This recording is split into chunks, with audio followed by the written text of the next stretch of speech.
New York hardly needs any introduction. It is, needless to say, a city of powerful proportions. The sound and the clamour was to stage the start of the Top of the World expedition, a 12,000-mile motorbike journey around North America.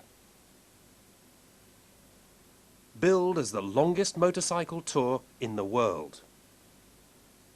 Meanwhile, back in the heart of rural England, riders were assembling in a world far removed from New York.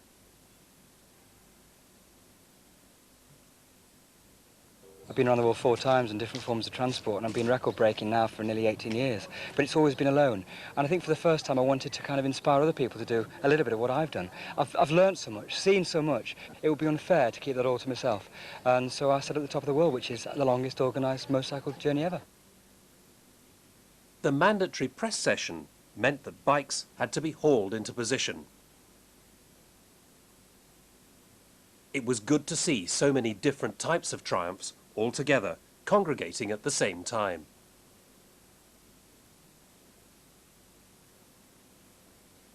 Adventurer Nick Sanders had brought together 19 men and women who had never met each other before and who were about to undertake this grueling adventure. Apprehensive? You bet they were. I genuinely don't know, except just different. The bike's all about adventure, and this is an ultimate adventure, really. And when I saw the ad in a bike magazine, I thought I'd write off and try it. So anything that Nick does is going to be tough. Cramming, say, a year's motorbiking into a month, 4 weeks. Yeah, it's going to be really exciting, and I think we seem to have a good group here. So hopefully by the time we finish this, we'll all be good friends. 12,000 miles at 400 miles a day is going to be some pace. The longest organised motorcycle trip in the world.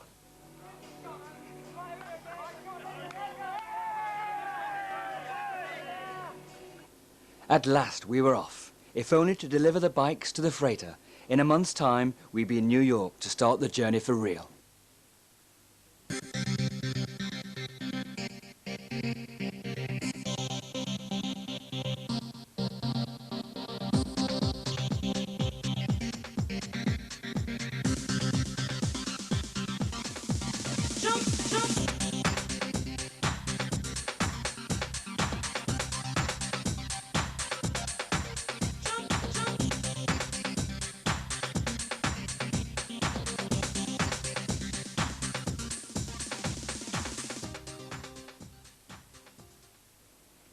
The bikes had been shipped to the port of Elizabeth.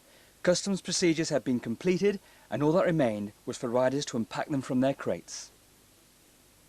The first day is one of the hardest and most exciting days of any expedition, and today, out of New York, was no exception. Everyone was itching to get on the road to participate in what for some would surely be perceived as an awe-inspiring exercise.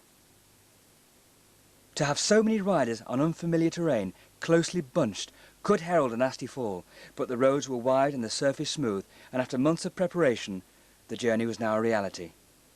Day 1 was to take us into the heights of the Tuscarora Mountains, part of the Allegheny Range in Pennsylvania.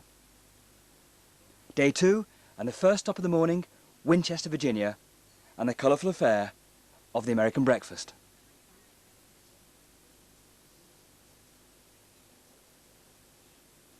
Already there was a problem with one of the bikes.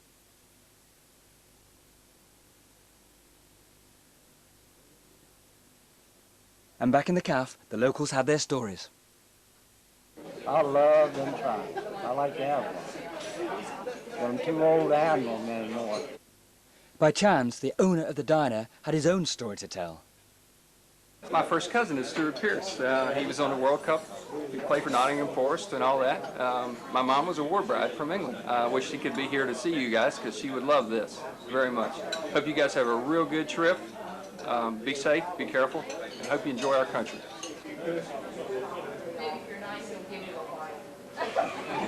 I'll offer you people one of my cigarettes. It's tobacco, though. I'll roll my own. Outside, Roland, team mechanic, was busy at work on Brian's 595. A poor service in Boston had left him with an underperforming machine, and as a forest of heads gathered to pass comment, a solution had yet to be found. But we had to carry on. Meanwhile, Machines were also hungry for fuel, ably dispensed by Georgie, who also doubled up as occasional campsite cook and driver.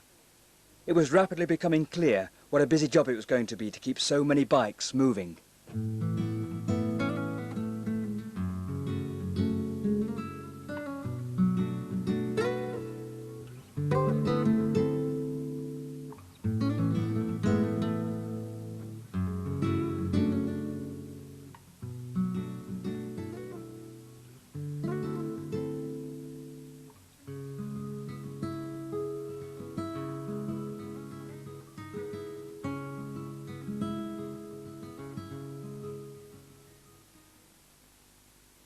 It was Roland's job to organise the routine maintenance of the bikes. Even by the end of day 2, he was hard at work, sorting out minor services, fitting Scott oiler chain lubrication systems to save it being done manually maybe twice a day. Eventually, past midnight, we'd get to bed. Early morning starts were an important part of the project. Well, I think we're on day 3 and I'm very hot and I'm a bit tired, but I think I'm having the time of my life. A bad day of riding is better than a good day of work, right? Not been quite what I expected. It's been a bit hectic to begin with, but it's just been a blast right from the start. Absolutely great. By mid-morning we were off, heading east, away from Virginia, and even with maps, it was still a good idea to check our route with the locals. 32, 275, 275, down to 75, 75, 71 into Louisville, 64 out of Louisville, right straight into St. Louis. More fuel, more breakfasts. This was the beginning of people adjusting to riding as a team, and the beginning of a lot of lessons that were about to be learnt. Be careful in Brown County, because the law in Brown County is a bunch of horses' ass. That's exactly what I said. Because they, you know, this is holiday weekend, and all the fines are double. They're out there to make all they can make.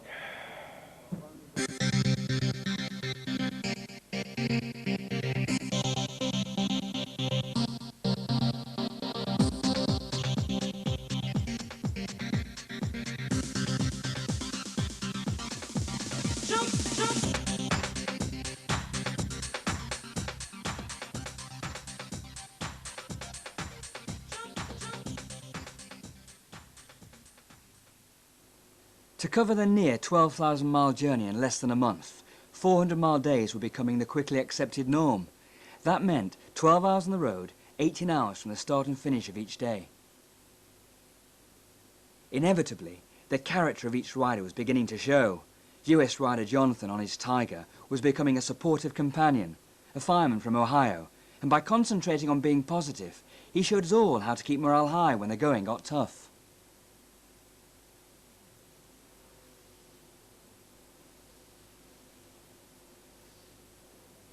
Bikers are symbolic of things that represent freedom, and in this instance, freedom of movement on the highway was paramount. Every rider had their reasons for joining the project. Ex-RAF man Ian Dobie, the only rider not to ride a Triumph, was determined to recapture the challenge that was part of his early military life. Once again, the riders stopped to regroup and have a chat. Coming together like this, away from the solitude of their helmets, was important. Apart from the social aspect, it kept everyone sharp, mindful of the concentration needed to stay upright. It didn't need anyone to remind the riders that all it took was one false move to make a mess of this expedition. One tiny error that could critically rearrange their life from that very moment on.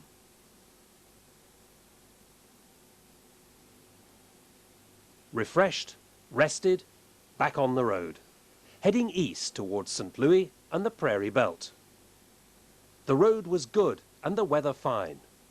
Spirits were high and the engines at the peak of perfection. From time to time, kindred spirits would join us, and we often never knew who they were.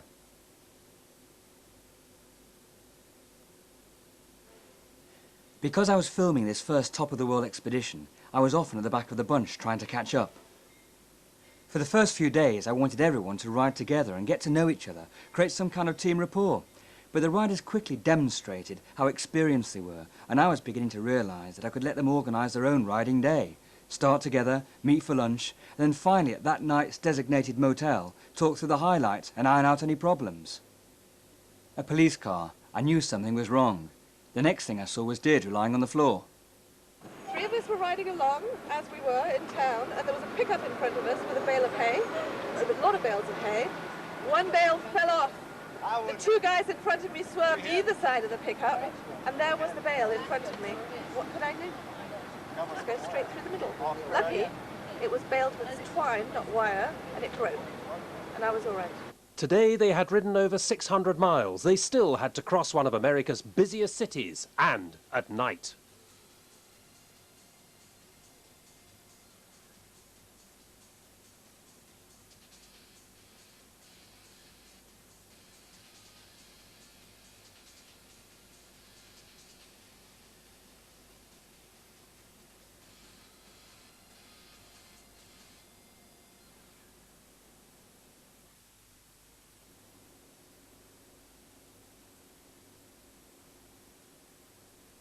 Day 3, the flat plains of Kansas.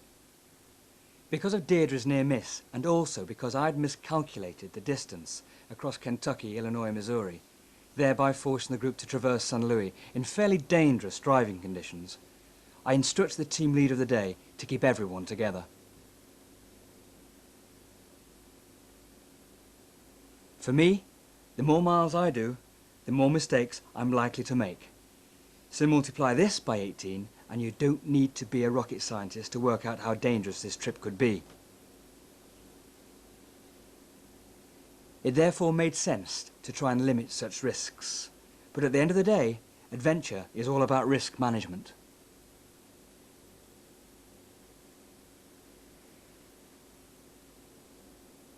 Everyone knew what they were up against.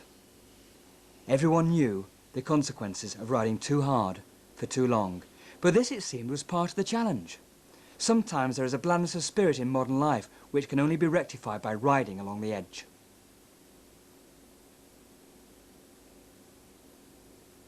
It was interesting to realise that the riders must have prepared themselves in their own particular way. Because if those actions took you over the brink, then that is the price you pay.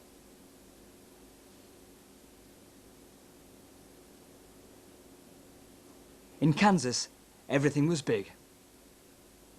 Big combines, big fields, big sky. Half the country's grain is produced here, from which half the country's bread is baked.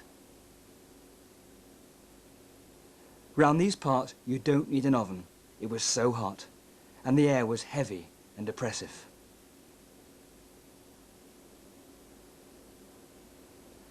As well as the spirit of the adventure, the riders were beginning to be gripped by the climate. In the still air, it was as if everything had gone to sleep, and I think that it was here that the journey began to bite. Started getting double vision about 60, 70 miles back, and just feel lightheaded. It's probably just the heat, but I'm starting to feel a little bit unsafe. So it's okay in a straight line, but it depends. I'm feeling a bit wobbly. So. The big sky across the flatlands gave off sunsets you normally see in the movies. At times like this, we all began to realise that we were part of the credits of something that was sometimes too unbelievable to be true.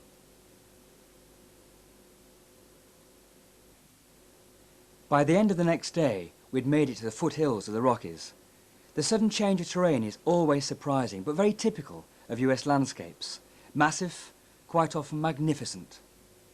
Climbing away from the plains, we were heading for Salida. I was back marker, and only when I reached the hotel was I made aware that Tony and Brian had ridden back down the mountain to rescue John, who was almost unconscious from the heat. Coming down the canyon, my throat got dry for 10-15 minutes before it, and then I noticed the boys started passing me, so I was going dead slow.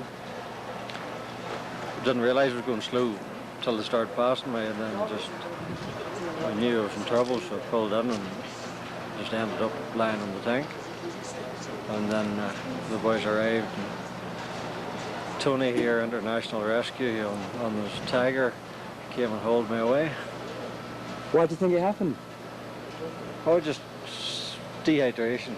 Heat, succumbed to the heat. I think that would be it, yeah. It was good to see human nature at its best, a natural bonding was beginning to form between the riders. The next day, we waited on the veranda as the bikes were lined up waiting for attention. The sun shone through a beautiful blue sky, and at 7,000 feet the air was crisp. More time was spent waiting to start. Still, at least there was time to chat. Everyone was helping each other out. It was easy to underestimate the importance of free time off the bike. It was also a chance for the riders to chat to me and me to them. While I chatted to Tony, I could see out of the corner of my eye that Roland was frantically working on Brian's bike. It's been long and arduous. The long straights have been fun and games. It's been good fun up to this yet. I've thoroughly enjoyed it. Brian's water pump is leaking, so I've got to improvise because I haven't got any water pump, which we'll have to get for him at some stage. And so I've sort of blocked the bleed hole off so that we can, like if he was in the middle of a desert, keep it going.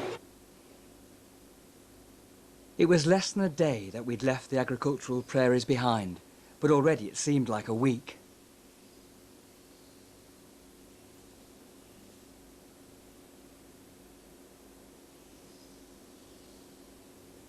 The Rockies formed a formidable wall down the centre of the state, and up to 11,000 feet and higher, by the summits around Monarch Pass we rode.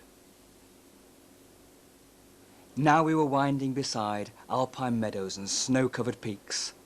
And as river canyons etched into the sides of truncated valleys, our senses had been tricked. Minutes seemed like hours, and days lasted forever, as time stretched in the way it seems to do when you're moving.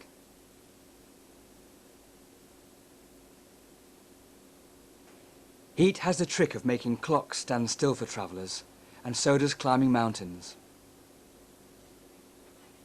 Having crossed the pass, it was time for a break, time for a blueberry pie and ice cream.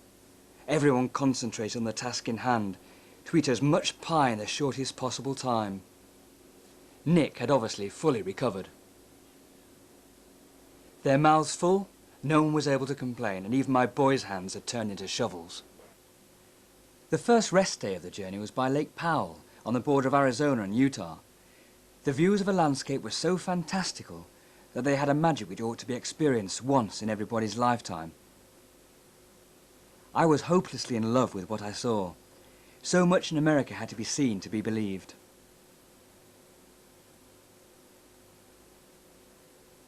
Away from the bikes, the riders relaxed, and in the most extreme of landscapes, what tensions were there had disappeared.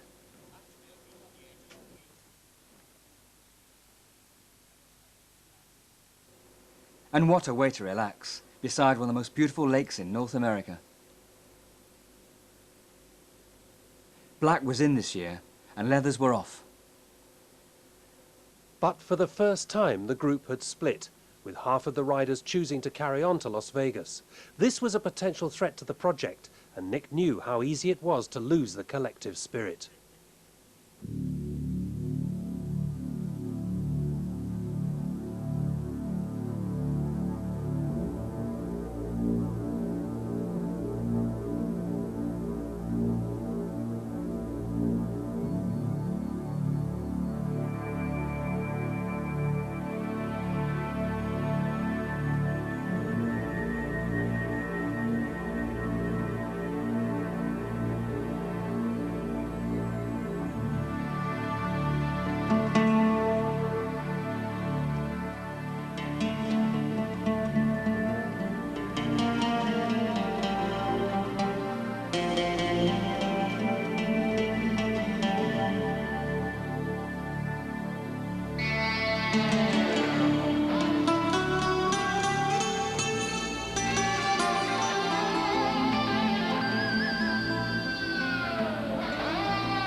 that I had this idea that I wanted to fly along the length of the Vermilion Cliffs, which are over there, and film, you know, obviously an aerial film of the riders going along the cliffs, because it's so magnificent round here. You know, it's actually Marble Canyon, right on the edge of the Grand Canyon.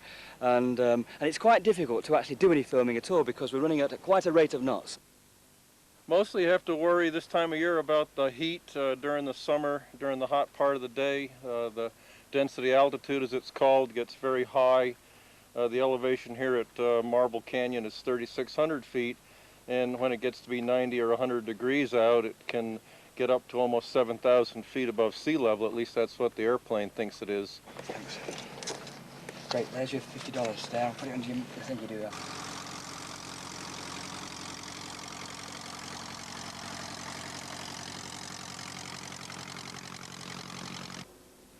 My pilot was called Dick, and was a Dick Tracy kind of guy. I'd spotted his plane in his back garden when I rode alone from Los Angeles to New York. And as we flew over the upper reaches of the Grand Canyon, I was reminded of the ingenuity of human engineering in the midst of such mighty natural forms.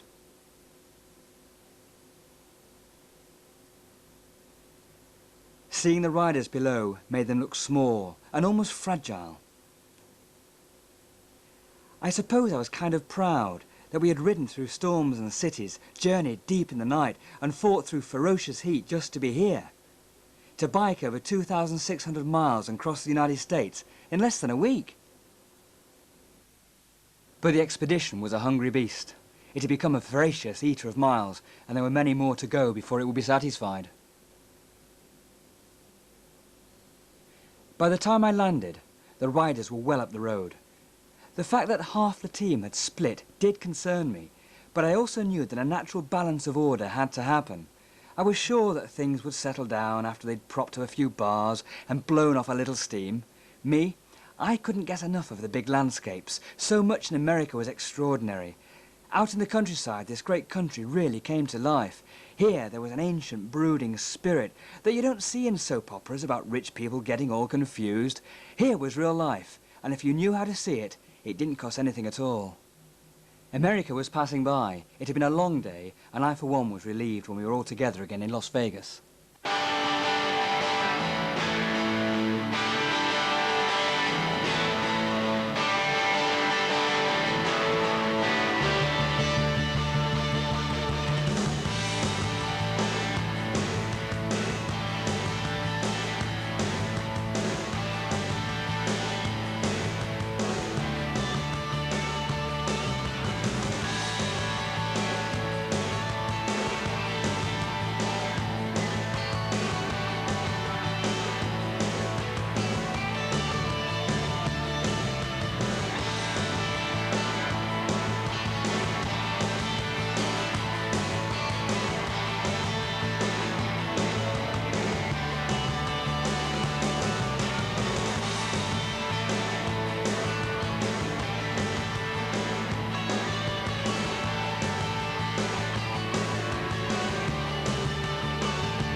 Vegas boasts 9 of the 10 biggest hotels in the world.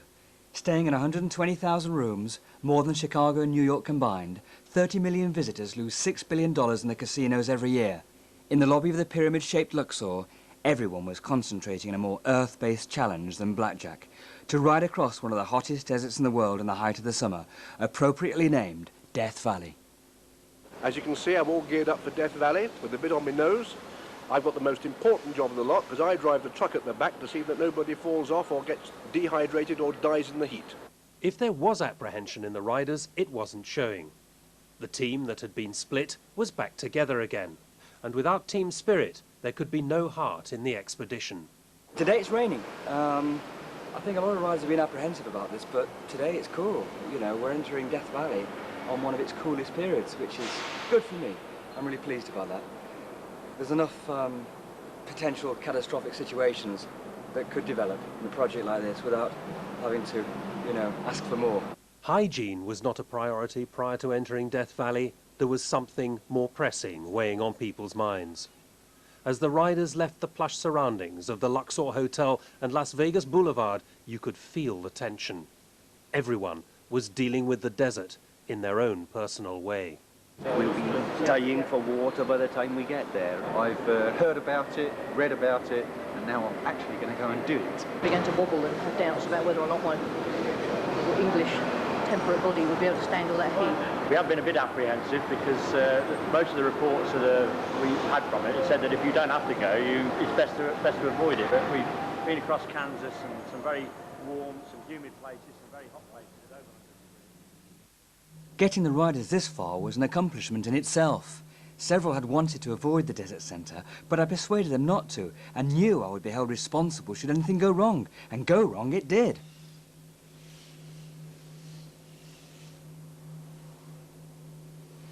We had to have a cutting-edge attitude. It was the only way to go.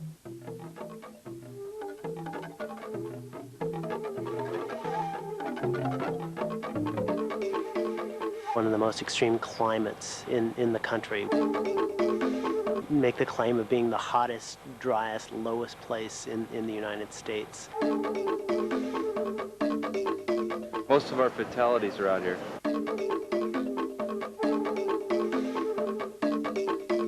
Going too fast and they don't know the windy road. The highest temperature ever recorded here is 134, which was a world record.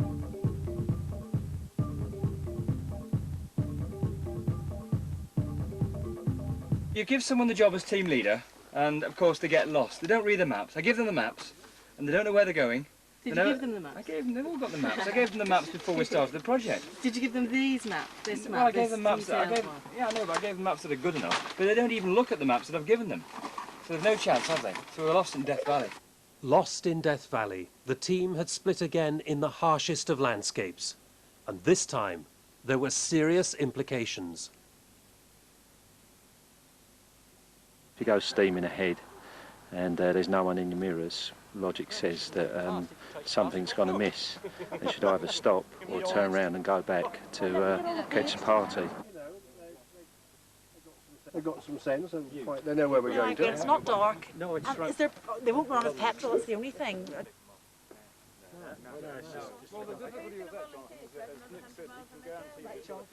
Right. So instead of having 2 people in the pit, you're going to end up with 4 people in, yeah, exactly. And also, whoever was going the other day, you found your own way back, didn't you? Yeah, oh yes. No, if you've got a map, it's no problem.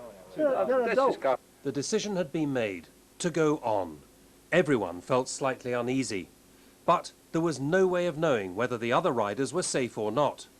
Nick knew he had to get everyone else out of Death Valley by nightfall. Further up the road, there were more problems yet to come. What's happening is there's a huge thunderstorm up north. I came through about a half hour ago. I saw 3 cells, okay? The rain was bouncing off the car so hard that I thought I cracked my windshield. So you might want to take it easy going up north, okay? This is the worst rainstorm in over 100 years. In just over a week, we had crossed New York, New Jersey, Pennsylvania, West Virginia, and Ohio. Then Kentucky, Illinois, Missouri, Kansas, and then up through Colorado, Utah, Arizona, California, and now into Nevada. And there was still 3/4 of the journey yet to go. By the time we reached Austin in Nevada, everyone wanted breakfast. Bikes lined the road, ready to go, and instead of being cramped up inside their helmets, there was a time for everyone to catch up with correspondence, to write diaries, to dream. And there was a little space in the day to watch the world go by.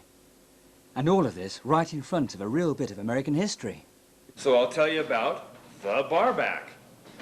It's made in England, as the story goes, at the Brunswick factory. Now this mirror and Barback had a great adventure to get here. Came around the Horn on a sailing ship, landed in San Francisco, California, was in a bar there, and was transferred to a bar in Virginia City, Nevada in 1859. 1863, the mirror and Barback was brought to Austin, Nevada.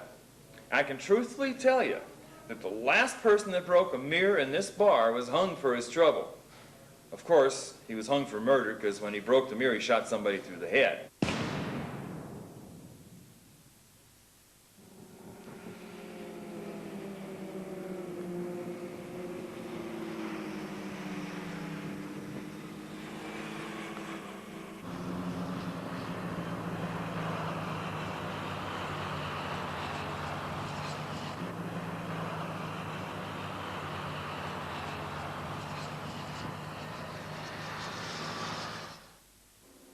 So we headed north to Battle Mountain, into Oregon, before descending down the Cascades into Washington, in time for our major service in Olympia.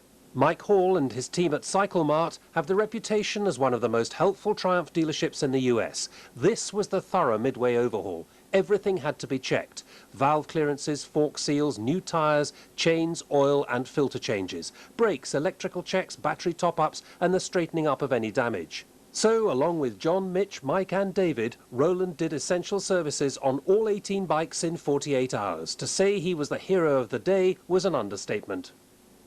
After a day's rest, the team camped further north, near the Canadian border.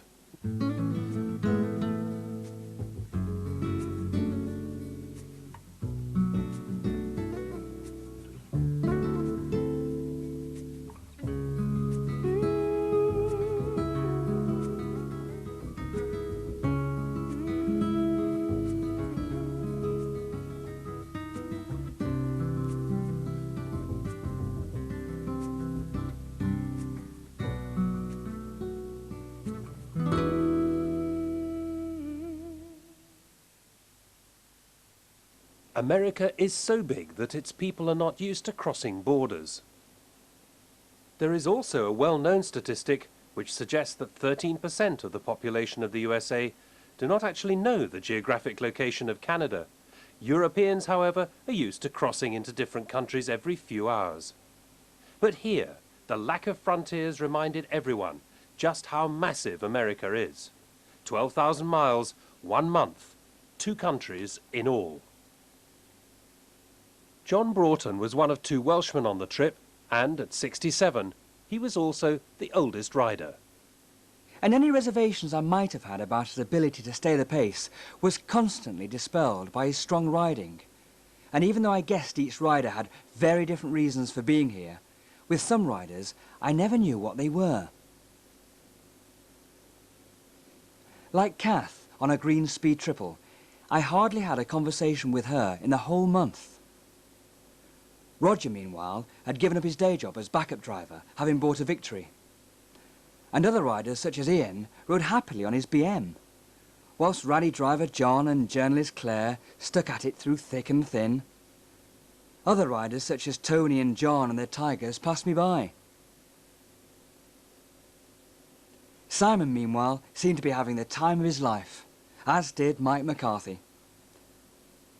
But you could never tell what was lurking inside those helmets, what plots were being hatched, and what mutinies were about to be served to an unsuspecting expedition organiser.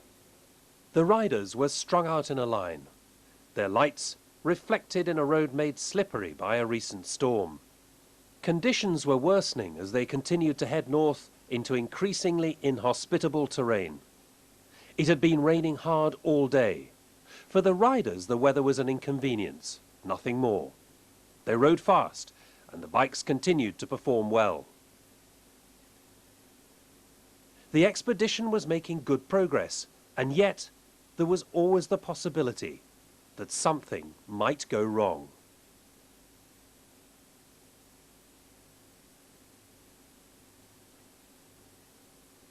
Up ahead was the impressive Fraser Canyon. Alongside, the river was clearly in flood. So many lives had been claimed by gold hunters trying to canoe the river that in 1862 this road was carved into the valley side, becoming narrowest at Hell's Gate. The riders were not canoeists, but the road has its own demons. The fate of a rider was a constant worry, and it was a calculated guess as to whether anyone might slide down the road. All the riders were highly experienced motorists and had been selected on that basis. But it would take just one fall to start the building process for a catastrophe. Nick was more used to solo adventuring, but was forced to take on the responsibilities of tour leader. It was important to him that this adventure worked, not just as a collective motoring adventure, but as a psychological one as well. One problem is that humans, originally designed for a simple life, now hum with complications. Every rider on the trip had their own issues to deal with, and some aspect of a day which would normally not present a problem sometimes did so. Stuck in their helmets, sealed in by the rain, Nick could feel warm bubbles of dissent floating across the road, until there came a time when he had to stop and try and sort it out. Now in British Columbia, we were heading north towards Dawson Creek and the start of the Alaskan Highway, when something happened which was unexpected and absolutely terrifying.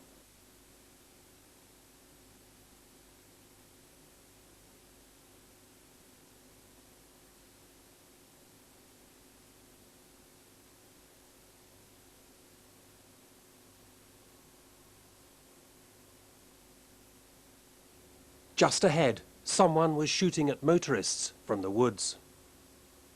Some of the riders had just gone through, and Nick didn't know if any of them had been hit.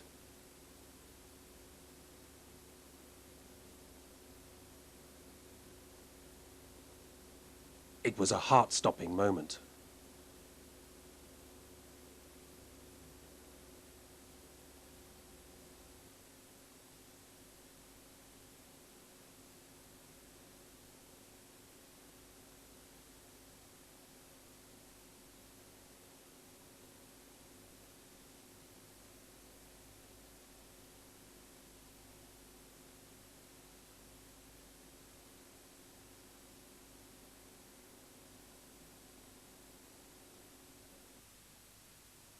Thankfully, none of the team had been shot.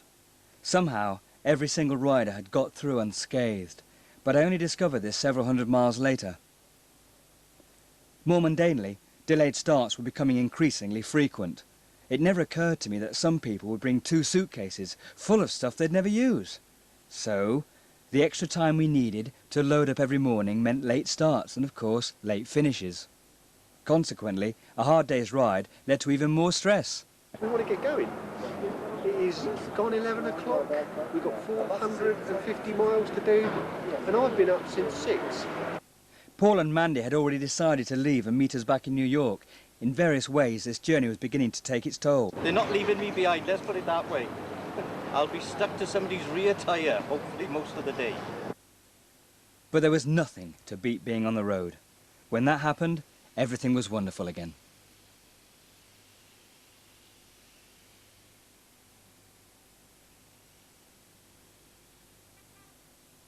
The feeling of freedom was hard to explain, but it had something to do with that essential relationship between the rider and his bike.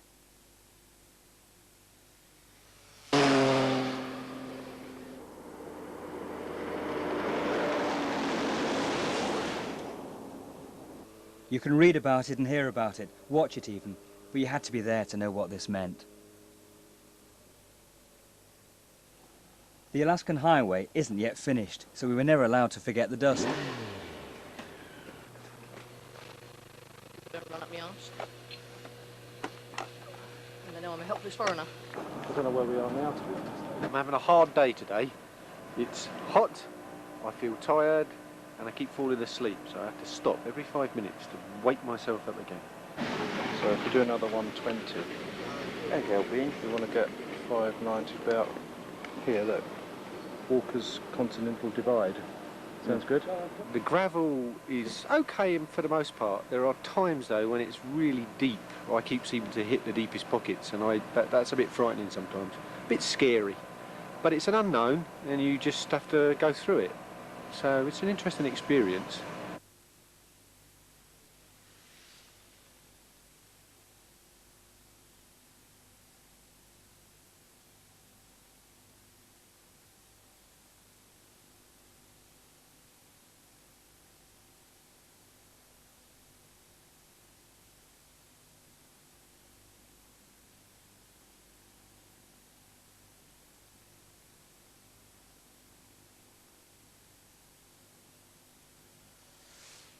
Signpost Forest, Watson Lake, started by a homesick GI who put up a sign pointing to his hometown. The tradition grew, and the forest now has 32,000 signs and is growing by 2,000 more each year. Still heading north, but now on the Alaskan Highway, there are characters almost beside every milepost. I met this lady at Jake's Crossing. When you get to Dawson City, you'll have to stop at the gold claim. And that's a place that my son and his wife own. And they have ivory that they have dug up from their gold mine there for sale, and they have gold, raw gold, or whatever kind of gold you want. And they, it's the house that they live in, the shop they have, is one of the very original homes. It was built by the man who laid out the town site of Dawson City in 1900 or 1898. The mine that we had was on Jack Wade Creek, the mine that my husband had with his partners. And that dredge, they were running a dredge, and it broke its stacker, and it's still sitting right there in the middle of Jack Wade Creek. And you'll drive right by it, and you'll stop, and you'll climb all over it. Everybody does. That lady was an inspiration to us all.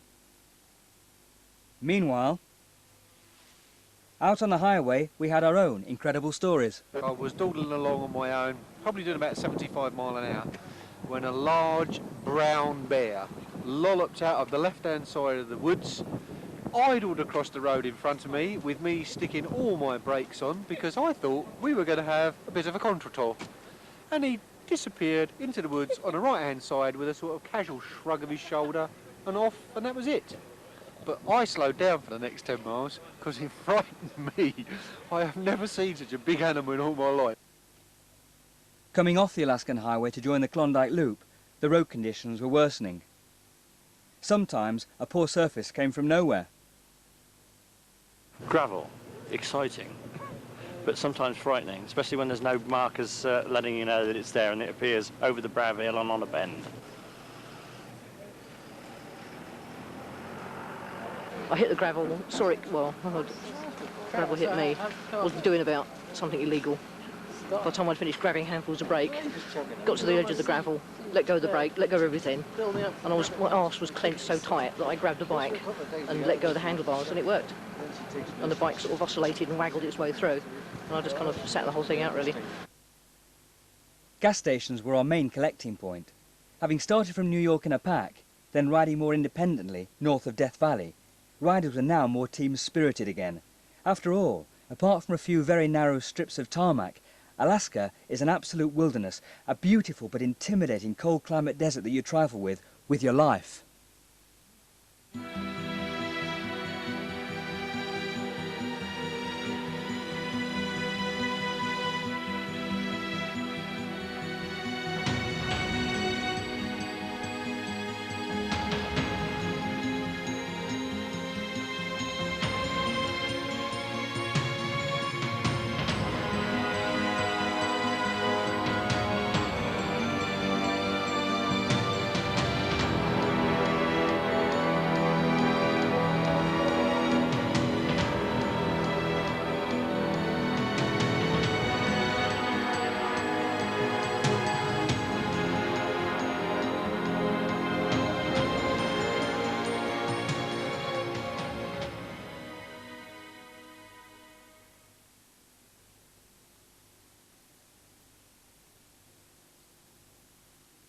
"6,000 miles from New York. It was a long way from home, but we'd made it to the River Yukon and Dawson City. There was an amazing character called Klondike Kate. She used to dance in bars around here. She was a very powerful woman, totally in control of her own destiny. She danced with 100 candles on her head in a candelabra, and she had a dress 20 yards long made of pure chiffon, and she used to drive the men wild. They all fell in love with her and all proposed, but she turned them all down until she met an immigrant Greek waiter who she fell in love with. However, as many of these tales, it ended acrimoniously. By now it was becoming clear that this journey was not only a great challenge for the riders, but also a process of learning for Nick himself. Normally I deal with just myself when I'm travelling around the world, and now it's an entirely different situation. I'm finding it quite hard. I'm finding it enjoyable nonetheless. It's really nice to deal with, with so many interesting characters, but they're very powerful personalities. And I'm having to sort of, deal with different types of people, and that's quite taxing. You don't have a group like this, you don't put together a group like this of independent bikers without the double-edged sword of having them as independent bikers. Therefore, they're going to want to do their own thing. And Nick, having created these mileage monsters, he's now got to live with them because they don't do what he wants them to do always, which is difficult. They want to be here. They don't always want to be together. Necessarily want to run off and do their own stuff. We've had the obvious whinges. Where's my luggage? Where's my breakfast? That sort of thing. But, you know, if they'd got the shits for 2 weeks in India, well, you know, it'd be a different story, wouldn't it? They're going to play hard, which means be very knackered, getting pissed probably. Rebel hard, undoubtedly, when things don't go their way, mutiny hard. And that is one of the things that Nick is going to have to sort of perhaps live with, is that he creates these mileage monsters that then can sort of run off under their own steam. But then these are the sort of people you need for this trip. Without them, you don't have a trip. These riders were frontiers people. Just like the prospectors 100 years ago, they were seeking their fortune, but in a different way. This was a journey of personal ambition, each rider driving themselves on in search of a life quite different to the one they'd left behind at home. Everyone on the trip was becoming unique. This was, after all, a unique adventure. It's hard to imagine that in winter this mighty river, all swirling, grey and strong, freezes to a depth of several feet.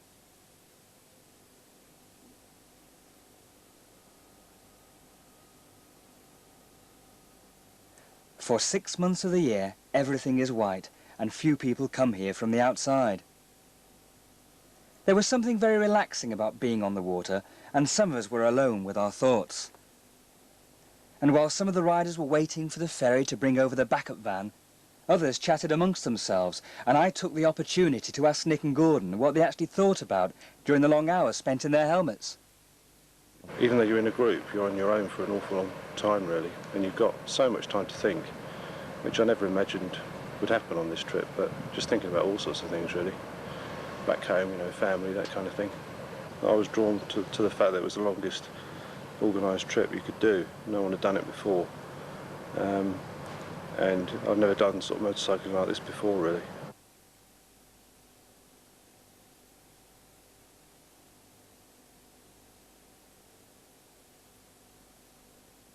Some of the riders you never got to know, but Gordon allowed me a glimpse of what went on in his mind. When I'm riding along, the thoughts are mainly about the next bend that's coming up, that sort of thing. But when the roads are straight and monotonous, I spend most of the time trying to stop being hypnotised by the road, the white lines and things like that. Just singing songs. I found out that I don't know any song right the way through, but I know a lot of one verses, and I'm running out of songs now. Will you sing a song now? No.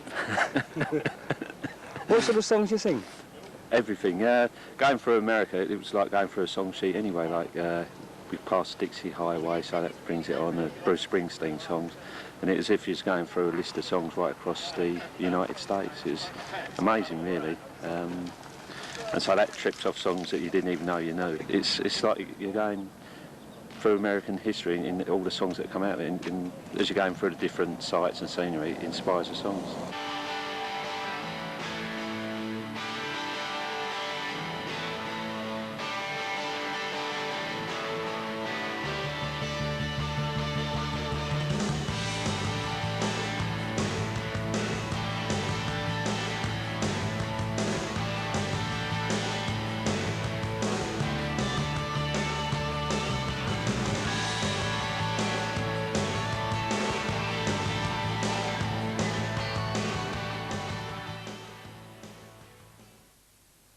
The top of the World Highway, in its own way, one of the most beautiful roads I'd ever seen. It was time to mark the occasion. It's wonderful, absolutely splendid. We've made it. I'm really excited about it. It's like being on the top of the world. It's too warm, yeah. What do you reckon? It's a good hat. Yeah? How's that, Nick?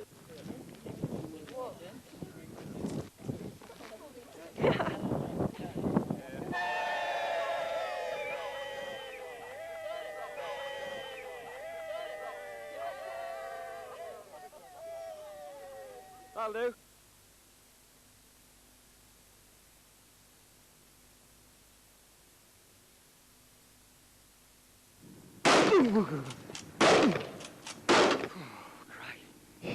American way. Over the hill, there was a complete nutter who popped out of the woodwork. Every morning when I wake up, I take this shooter right here, and I walk the streets of this town, and I make sure that I got the best coffee in town. I won't have it any other way. There's one thing I can't stand, is competition. Everyone was still in high spirits. The weather was too inclement to go further north to Prudhoe Bay, but at least one of the major objectives had been achieved. At Poker Creek, population 2, we crossed from the Yukon in Canada to Alaska, USA. We're finally here. We're crossing the border right in the middle of the Alaskan highway, top of the world highway, in fact. And just at the border, customs here, and they're checking us all through at the moment, and no problem. The team had been on the road for 19 days since leaving New York. They'd ridden over half the distance of the journey, averaging 12 hours a day. They were at the northernmost point on the route. Now it was time to head south, back down the Alaskan highway. It was ironic, but quite often I was alone on this trip. The riders had found their confidence and almost didn't need me anymore. They wanted to race on ahead, and that was fine. After all, this is what adventure's all about, pushing the frontiers, expressing yourself in a way you didn't think possible, and I was just that little link in that process.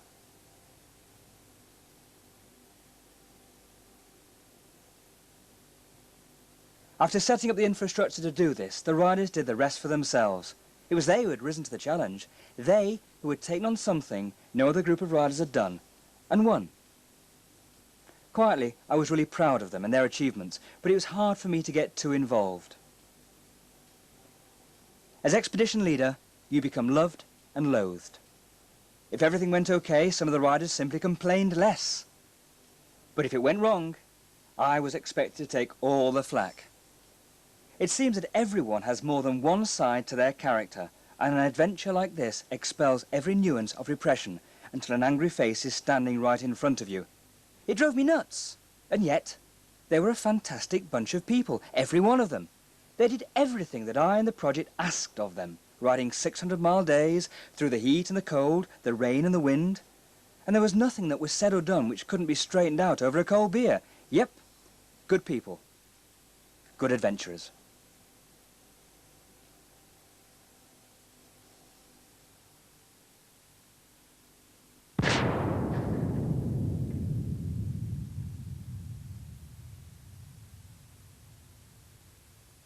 Tony's had an accident, and we got the ambulance.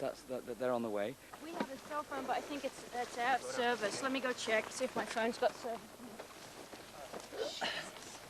This was the very thing that Nick had feared, an accident, and the rider looked seriously hurt. 2 cars passed him. They didn't see him because the grass was so long. So he's very lucky. The accident had taken place miles from anywhere in the middle of the Yukon wilderness. The nearest town was nearly 100 miles away. And yet amazingly, the emergency services arrived within the hour. Not only the ambulance, but police and fire as well.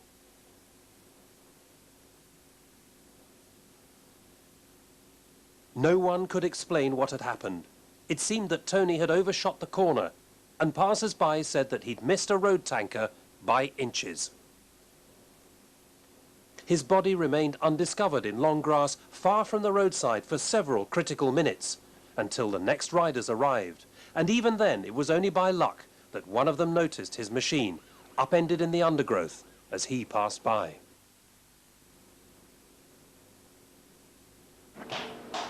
The terminal phalanx of the thumb is dislocated off this bone here. I couldn't believe it. After all that, Tony had only dislocated his thumb. God, he looked grim. But to say I was relieved would be an understatement. That must have been nothing compared to how he felt.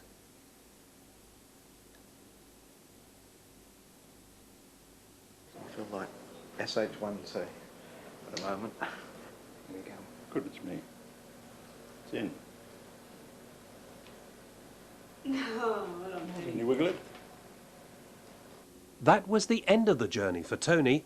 He'd spend the rest of the trip in the backup van, his bike a write-off. Back on the Alaskan Highway, a road built in 1942 by 10,000 soldiers, 17,000 civilians, using 7,000 trucks in temperatures cold enough to solidify exposed skin and blow up tyres when the air inside them froze, and there are still great characters along every inch of the way. In Alaska, you probably have an opportunity to meet bears. One thing that bears like is people. Sometimes they like to eat people. A couple of hints for bears. If it's a bear with a hump on its back, that means it's a grizzly. And grizzly bears can't climb trees, so you want to find a tree. Hopefully you're not in the tundra and you're in a woods where you can get up above the bear. If it's a black bear, the best advice is just to run. Try to find a hill and run downhill because they don't do very well running downhill. If it's a Kodiak bear, you're shit out of luck. Eventually we made it back to Dawson Creek and a chat with Charles, the proprietor of the Alaska Hotel. The Alaska Highway had kind of a perception problem that it was the kind of road that you, if you managed to drive it and survive, it was a miracle. And I had known that the Alaska Highway actually wasn't in particularly bad shape and that quite a bit of it's been paved and seal-coated, and I had the thought that as part of our 50th anniversary celebrations, I would organize a group of Rolls-Royce and Bentley motor cars to demonstrate that the Alaska Highway was smooth enough for a Rolls. We went all the way up to Alaska and up to Dawson City in the Yukon, drove down, had no problems whatsoever, and just had a wonderful, wonderful time driving.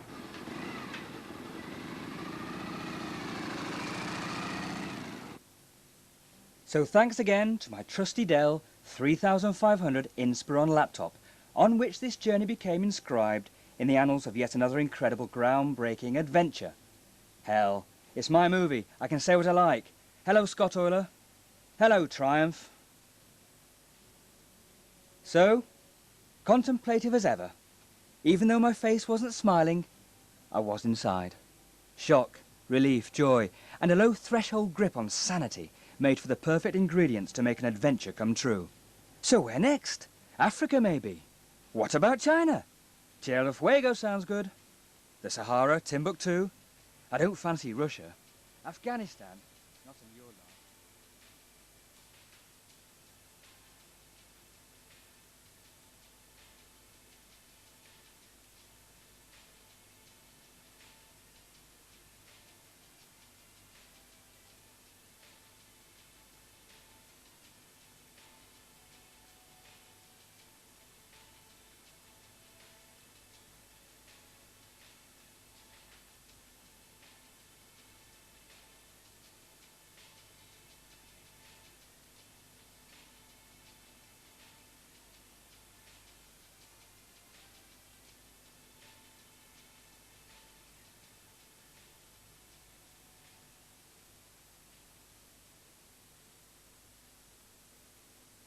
I like my Scott Euler because I can fill it and forget it.